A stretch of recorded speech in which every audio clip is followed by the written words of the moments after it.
Bonjour à tous, je vous propose un texte au niveau A2 et pensez toujours à adapter selon votre niveau.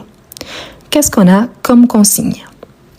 Tu ne peux pas aller au mariage de ton cousin à cause d'un rendez-vous médical très important. Écris-lui un email pour expliquer pourquoi tu ne viens pas. Dis ce que tu es entre 120 et 160 mots. Ça, c'est important aussi. Donc, pensez toujours à compter la quantité des mots.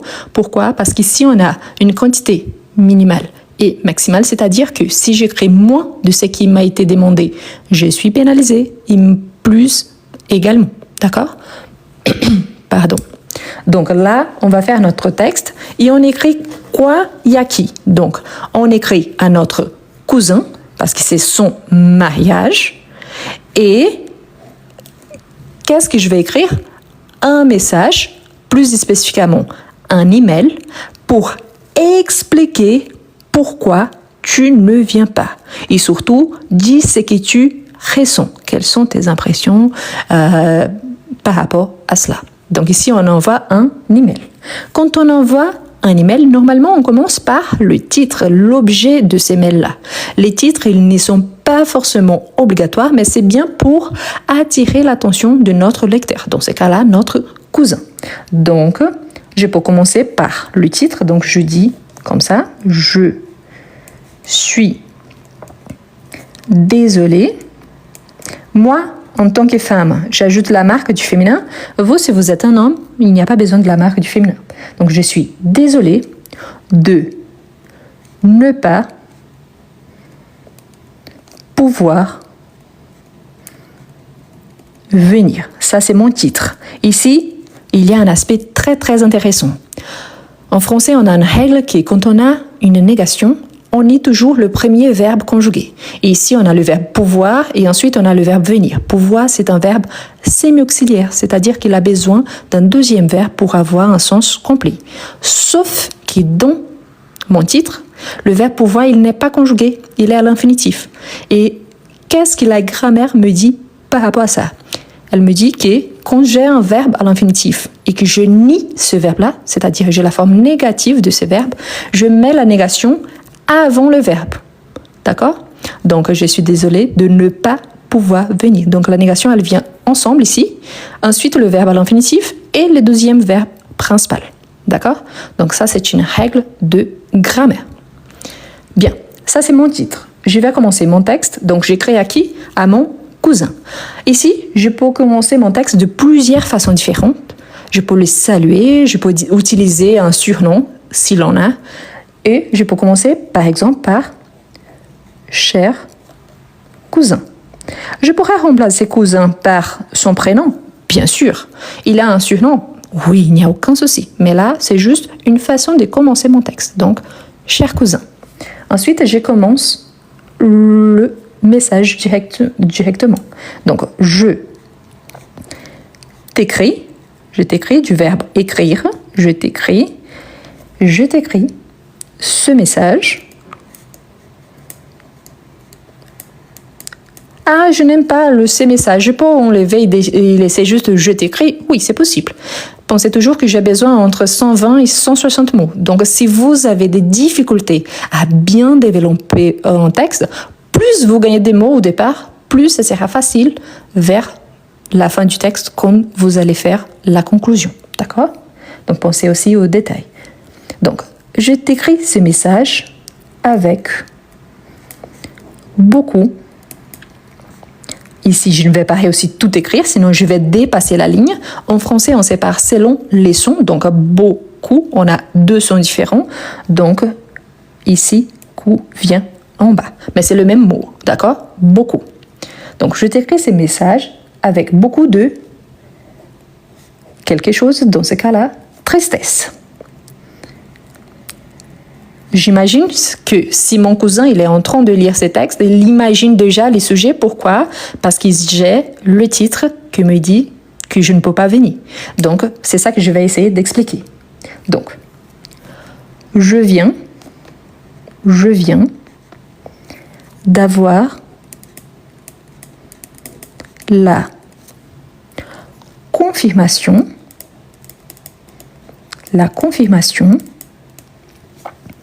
de mon rendez-vous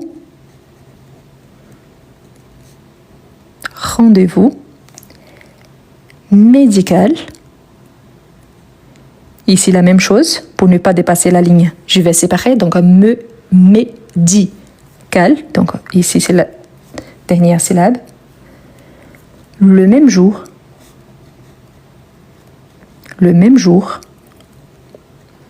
que ton mariage. Pourquoi je les tutoie? Parce qu'il est mon cousin. Donc, il fait partie de ma famille et je peux les tutoyer. Et ici, pourquoi je parle de rendez-vous médical? Parce que c'est écrit dans ma consigne. À cause d'un rendez-vous médical très important. Donc, je reprends ce qui m'a été donné dans la consigne. D'accord? Donc, je vais expliquer la raison. Ok, c'est un rendez-vous médical, mais je ne peux pas le décaler, faire quelque chose d'autre. Donc, je vais essayer de justifier cet argument-là. Donc, c'est un rendez-vous. C'est un rendez-vous très important. N'oubliez pas les accents, hein, s'il en a. C'est un rendez-vous très important que j'attends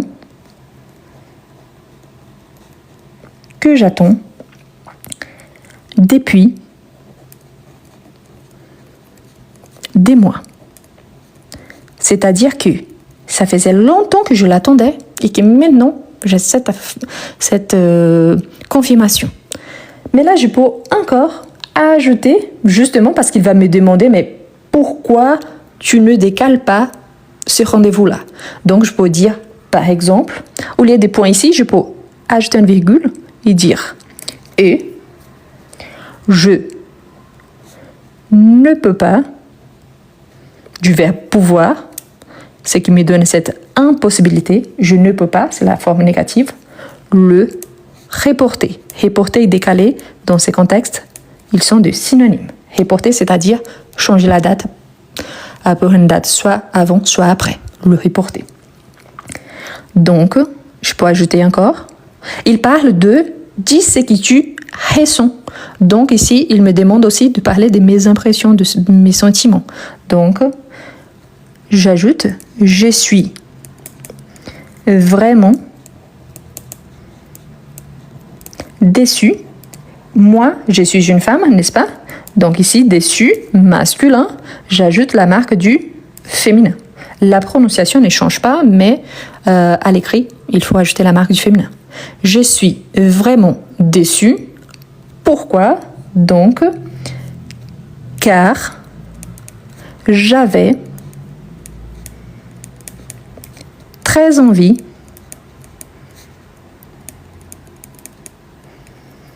d'être avec toi ce grand jour. C'est quoi les grands jours? Les jours du mariage. Qu'est-ce qu'on a là au début de notre texte? Il y a mes sentiments par rapport à ça, mon ressenti. Il y a également la raison et le pourquoi que je ne peux pas changer cette date. Maintenant, je vais essayer d'ajouter plus d'arguments pour que mon cousin ne prenne pas mal. D'accord? Qu'il ne soit pas... qu'il n'ait pas l'impression que je ne veux pas tout simplement y aller. D'accord? Je vais donner plus d'exemples. Donc, là, je peux dire, tu sais combien je t'aime. Et ici, je vais vous expliquer deux choses très importantes. La première, vous voyez qu'ici, j'ai utilisé « car ». Si vous avez des difficultés avec la quantité des mots, « car », un mot, « parce que », deux mots. « Parce » plus « que ». Donc, deux mots différents. Ici, tu sais combien je t'aime. Combien, c'est par rapport à la quantité, n'est-ce pas? Donc, je peux utiliser ce terme-là. Combien je t'aime. D'autres personnes aiment bien utiliser « comme je t'aime » ton de comparaison avec la quantité également. Donc ici, c'est un choix. Moi, j'ai choisi combien, mais vous pouvez utiliser également combien ou comme je t'aime. OK? Et à quel point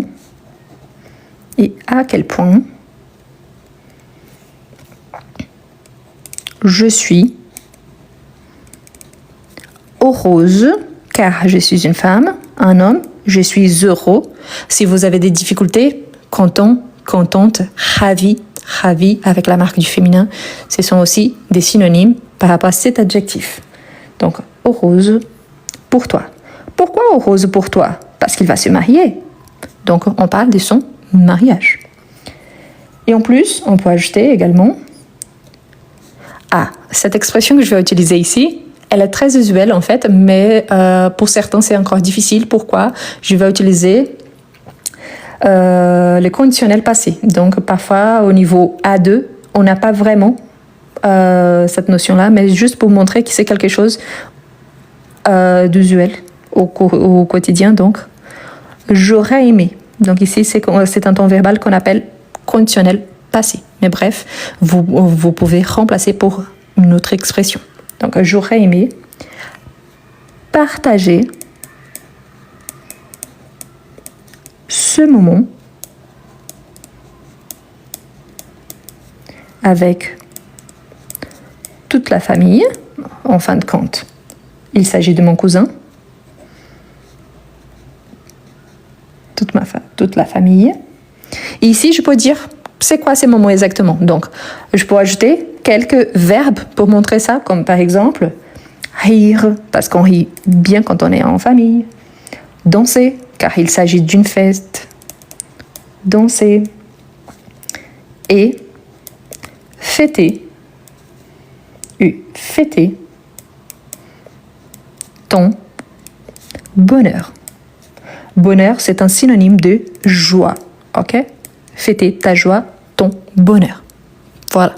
Donc ici, c'est bien. Maintenant, je vais commencer à marcher vers la conclusion. Parce qu'ici, j'ai déjà bien justifié. Donc, je peux ajouter « Je penserai très fort à toi ce jour-là avec un accent. Et j'espère, n'oublie pas l'accent grave, et j'espère que tu passeras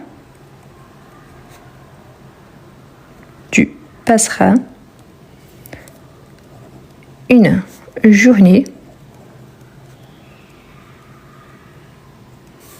magnifique,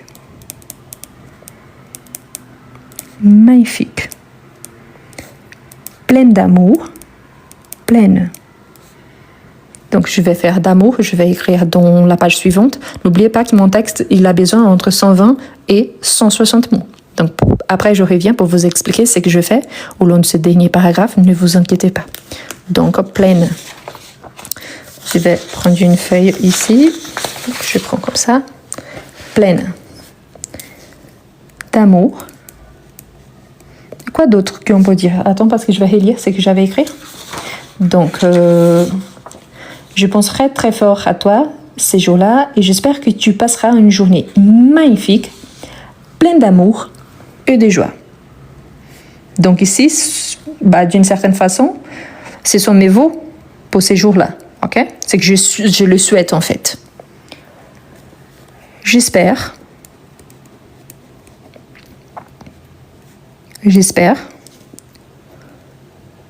qu'on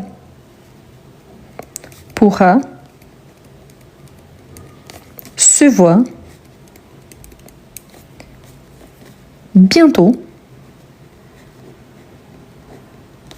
pour que tu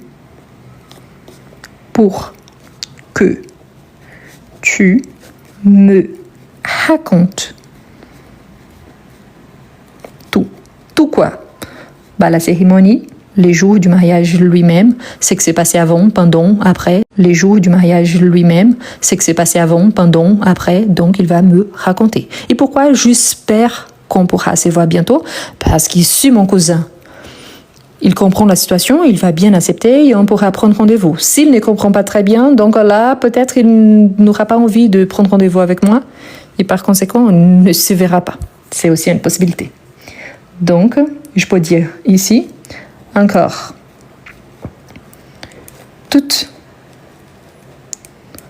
mes félicitations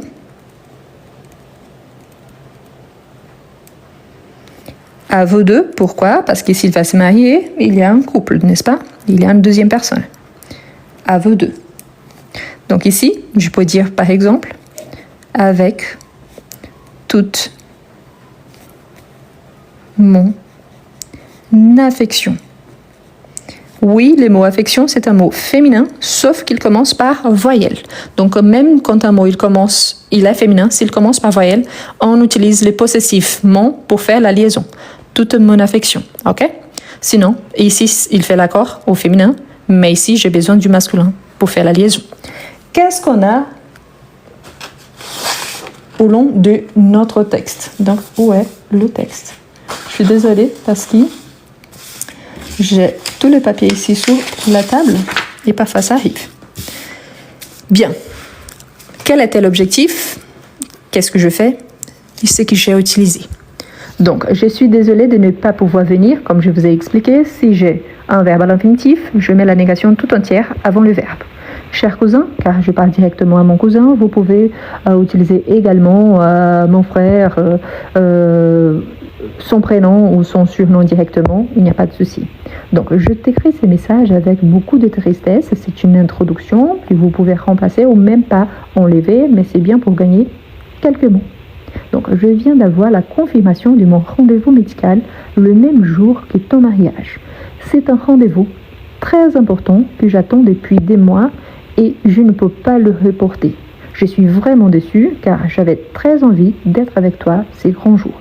Donc ici, j'essaie de justifier la raison de mon absence en justifiant que j'ai un rendez-vous médical super important et que malheureusement, je ne peux pas le décaler, je ne peux pas changer la date. Donc j'essaie d'expliquer aussi, de parler de mes sentiments, de mon ressenti. Donc je dis, tu sais combien je t'aime, vous pouvez remplacer par comme je t'aime, et à quel point je suis heureuse pour toi. J'aurais aimé partager ces moments avec toute la famille, rire, danser et fêter ton bonheur. Pourquoi? Parce que s'il s'agit de mon cousin, donc sa famille, il s'agit de ma famille. Donc mes oncles, mes cousins, donc tout le monde y sera. Et normalement, on rigole bien, on danse, on fête, car c'est le jour J par rapport à lui. Et ce qu'on souhaite, c'est son bonheur, donc la joie. Je penserai très fort à toi ces jours-là et j'espère que tu passeras une journée magnifique. Donc ici, j'utilise le futur simple. Pourquoi? Parce que je projette vers le futur d'une cérémonie, de quelque chose qui n'a pas encore eu lieu. Donc vers le futur. Donc, une journée magnifique, pleine d'amour et de joie. J'espère qu'on pourra se voir bientôt pour que tu me racontes tout, comme je vous ai dit. Donc ici, le fait qu'il peut bien accepter mon message ou alors il peut penser que je mens ou que j'invente quelque chose pour ne pas y être. Donc, ça dépend de sa réceptivité par rapport à mon message. Donc, encore toutes mes félicitations à vous deux, à lui et à la personne avec qui il va se marier, avec toute mon affection. Comme je vous dis toujours, quand il s'agit d'une évaluation, normalement on ne signe pas. Ou alors on peut créer un personnage quelconque. Donc là, c'est à vous de penser à ça. Et pensez toujours, moi, en tant que femme, au long de tout mon texte, je fais l'accord au féminin. Si vous êtes un homme ou si vous avez créé un personnage, faites gaffe juste que c'est très facile de faire l'accord avec nous-mêmes. Mais à partir du moment qu'on est en train d'écrire en troisième personne ou alors avec le nom d'un personnage, parfois on oublie et on fait un accord complètement différent. Donc pensez aux détails. Ici au long de mon texte, j'ai utilisé le présent, le passé récent, le futur simple, le conditionnel passé, mais là Ce n'est pas obligatoire. L'objectif, c'est surtout de montrer que mon texte il est cohérent vis-à-vis de ma consigne. Ce que je vous encourage à faire si vous êtes au niveau A2, mais que vous avez encore beaucoup de difficultés à bien écrire, c'est de vous entraîner. Donc, essayez d'utiliser des phrases simples, mais quand même qui vous puissiez montrer à votre correcteur que vous sachez exactement de quoi vous parlez. Donc, essayez de bien relier les idées de votre texte. D'accord? Et bien sûr, je vous recommande fortement, si vous avez des difficultés avec la production écrite, plus spécifiquement, n'oubliez pas Comment mieux écrire en français. C'est un livre qui a été fait avec ces propos-là, de mieux comprendre comment commencer une rédaction, comment développer les arguments, comment on peut faire une conclusion, quels sont les mots qu'on utilise pour connecter, pour relier les idées. Donc, comment mieux écrire en français. Ça coûte à peu près 11 €, mais vraiment, ça vaut la peine. Donc, il y a le lien dans mon profil, de tous mes réseaux sociaux et dans la description de toutes mes vidéos sur YouTube. D'accord? Donc, voilà. Est-ce que vous avez des difficultés à écrire en français? Est-ce que vous êtes capable de comprendre, mais vous n'arrivez pas à bien écrire? Vous êtes capable de lire en français, mais vous avez du mal à développer un petit texte. Je vous présente Comment mieux écrire en français. Un livre conçu pour vous, quelqu'un qui aimerait bien écrire en français. Le livre présente 11 unités, parmi lesquelles vous retrouverez toujours des astuces précieuses pour améliorer votre niveau. À chaque fois, vous aurez des explications suivies des exemples et des suggestions de lecture. Et en plus, à chaque fois, il y a un exercice au niveau débutant, en fait plusieurs exercices, suivis des exercices au niveau intermédiaire. Ce qui vous permettra, si vous êtes débutant, d'avancer, et si vous êtes intermédiaire, pas seulement d'avancer, mais aussi de réviser.